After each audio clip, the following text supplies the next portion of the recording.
तो आपको जीएसटी समझ आ गया जो मैंने आपको पिछली वीडियो में समझाया। तो अब इस क्वेश्चन में आप देखिए, इनपुट भी गिवन है जीएसटी और आउटपुट भी गिवन है। इनपुट जीएसटी गिवन है बेटा आपको 50,000, ठीक है। तो इनपुट आपको कितना गिवन है, इनपुट जो है CGST और इनपुट SGST दोनों आपको गिवन है 50,000। और अगर हम आउटपुट ढूंढे, आपने देखना होता है फिर आउटपुट ढूंढना होता है। अगर मैं आउटपुट ढूंढूँ तो इसके नीचे ये बेटा 11th क्वेश्चन है बुक का, आउटपुट CGST वो आपका है 40,000 और आउटपुट SGST वो है आपका वो भी 40,000।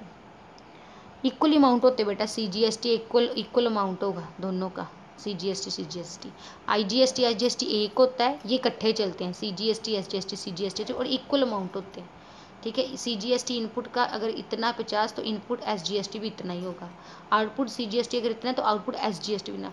अब यहाँ पे हम क्या देखने को मिल रहा है, हमें देखने को मिल रहा है कि इनपुट ज़्यादा है आउटपुट कम।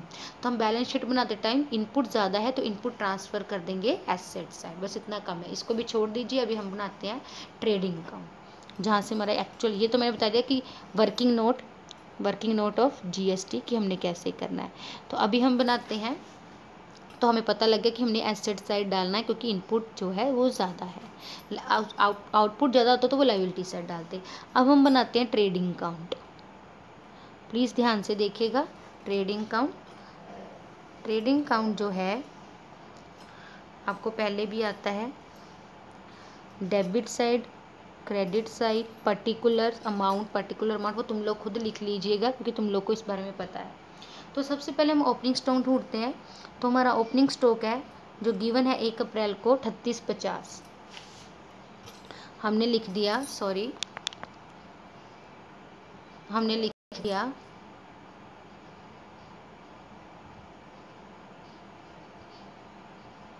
2 ओपनिंग स्टॉक। बीच में बेटा ये बंद हो जाएगा तो आप थोड़ा फॉरवर्ड कर लीजिएगा।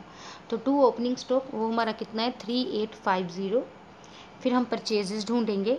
तो परचेजेस हमें बेटा गिवन है इस क्वेश्चन में 11,000, बट इस यहाँ पे रिटर्न भी है तो हम परचेजेस में से रिटर्न आउटवर्ड लेस कर देंगे। रिटर्न आउटवर्ड होता है बाहर भेजा तो लेस होता है इसमें से, क्योंकि हमने परचेज किया था हम वापस करने के, माइनस रिटर्न जो है 110।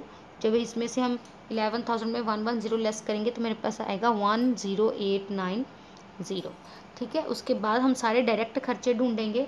तो पहले है हमारे पास वेजेस, ये रही जो वेजेस हैं आपकी बेटा वो है 3520, ओके जी 3520। उसके बाद हमारा आ गया 2 गैस एंड फ्यूल भी हमेशा बेटा आपका डायरेक्ट खर्चा होता है, वो कितना आ गया 297। फिर आपके पास आ गया 2 फ्रेट, अगर कुछ भी ना लिखा हो फ्रेट इनवर्ड आउटवर्ड तो हम उसको इनवर्ड ही मानते हैं। तो 2 फ्रेट वो हमारा आ गया 990, ठीक है जी।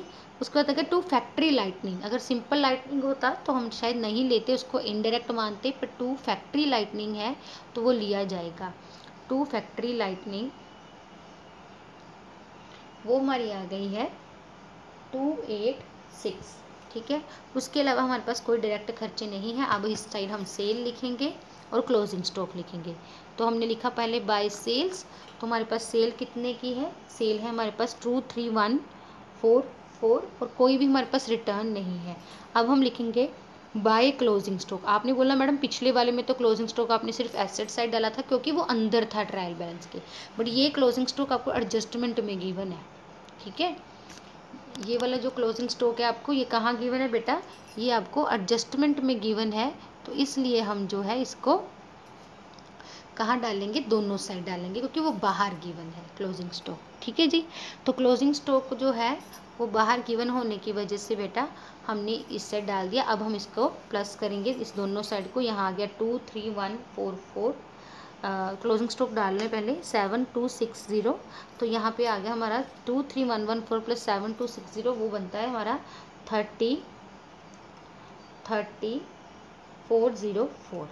अब इस दोनों में से हमने ये सब लेस किया तो हमारे पास 2 GP आ गया बेटा। मैंने कैलकुलेशन सबसे पहले ही करके रखी है क्योंकि हमारा टाइम ना वेस्ट हो वीडियो में। तो 2 GP वो हमारे पास आ गया 10571, ठीक है जी। अब इसको ट्रेडिंग अकाउंट को हम ट्रांसफ़र किस में करेंगे, प्रॉफिट एंड लॉस अकाउंट में, पर मैं वो आगे बनाऊंगी कि आपको साफ साफ दिख जाए। अब हमारा बन रहा है जी P&L अकाउंट। तो P&L अकाउंट में सबसे पहले जो प्रॉफिट है वो लिया जाता है इस साइड। डेबिट क्रेडिट का आपको पता ही है, तो बाय जो हमारा GP है वो यहाँ आ जाता है by gross profit brought down, जो हमारा आया था बेटा 10,571। ठीक है, उसके बाद सारे हम इनडायरेक्ट खर्चे इस साइड लेंगे और इनडायरेक्ट इनकम्स इस साइड लेंगे। जो खर्चे बच गए जो हमने डायरेक्ट ट्रेडिंग अकाउंट में डाले थे, उसके अलावा जो खर्चे बच गए वो हम यहीं डालेंगे। ठीक है,